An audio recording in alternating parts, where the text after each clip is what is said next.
everyone, today we'll be learning about how the Etruscan and Greek cultures influenced the Romans from their language, religion, lifestyle, military, and government. So sit back and get ready to learn. First and foremost, their language.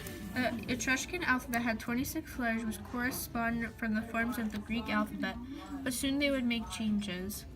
Around the 2nd century BC, it began to get influenced by the Latin alphabet, so after the Etruscan language itself became extinct. Then the Romans' conquest of Etruria, the Etruscan language, became disused, but the Roman alphabet with changes is derived from the Etruscans. That's all I know, so let's move on. Next up is religion. Romans and the Greeks all had similar beliefs. They were polytheistic, which means that they believed in many gods and goddesses. Many of the Greek heroes were used in the Etruscan art. Then the Romans would use the people around them for their religious beliefs. They also worshipped the same spirits worshipped by their former Etruscan rulers. On that note, the Romans began to worship Greek gods, but they gave them new Roman names. That was a lot of info, but let's move on with lifestyle. In the Roman life, there was a father, mother, and unmarried kids, and any servants or slaves. The family units were central to Roman life. Also, the father had the final say in everything, like what their money was spent on, or even sell you or any family member into slavery or have them killed.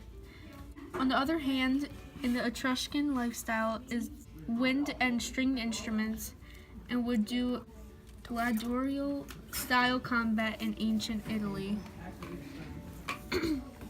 We're almost done, y'all. Next topic is military. Like in other ancient cultures, warfare was a major thing for their political life. The Etruscans have campaigns during the summer months, raiding neighborhood areas, attempting to gain territory, and engaging in or combating piracy. They would use human sacrifices on the prisoner of war and would sometimes fight one another. Then the Romans took this practice over, and it grew into the gladiatorial entertainment for the Romans. Yes, we're at the end, so this is an awesome vid is coming to an end. The Etruscans adopted the city-states as their political unit from the Greeks. So like them, most of the Etruscan cities moved on from monarchy to oligarchy in the 6th century BCE, but the city-states did not always get along with each other. On the other hand, the Romans were republican and were controlled by the elite members of society known as the patricians. They also had a senate that voted on laws like war, taxes, and other stuff they do there. But this form of republican government would survive 500 years and would make Rome well. All in all, the Etruscan and Greek culture influenced Rome and made the great place and really helped them become even better by using something and making them better for themselves.